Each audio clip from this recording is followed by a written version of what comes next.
بسم اللہ الرحمن الرحیم۔ السلام علیکم ورحمۃ اللہ وبرکاتہ۔ آج میں آپ حضرات کو بتاؤں گا جمعے کے دن کی فضیلت۔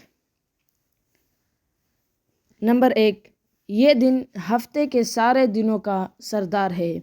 نمبر 2، ایک حدیث میں ہے کہ سب سے بہتر دن جس پر آفتاب طلوع ہوتا ہے جمعے کا دن ہے۔ نمبر 3، اس دن حضرت آدم علیہ السلام کی تخلیق ہوئی۔ نمبر 4، اسی دن ان کو جنت میں داخل کیا گیا۔ نمبر 5، اسی دن ان کو جنت سے نکالا اور دنیا میں بھیجا گیا۔ نمبر 6، اور اسی دن قیامت قائم ہوگی۔ نمبر 7، ایک اور حدیث میں ہے کہ اسی دن حضرت آدم علیہ السلام کی توبہ قبول ہوئی۔ نمبر 8، اور اسی دن حضرت آدم علیہ السلام کی وفات ہوئی۔ نمبر 9، بہت سی احادیث میں یہ مضمون ہے کہ جمعے کے دن میں ایک ایسی گھڑی ہے کہ اس پر بندہ مومن جو دعا کرے وہ قبول ہوتی ہے۔ نمبر 10، جمعے کے دن حضور صلی اللہ علیہ وآلہ وسلم پر زیادہ درود پڑھنے کا حکم آیا ہے۔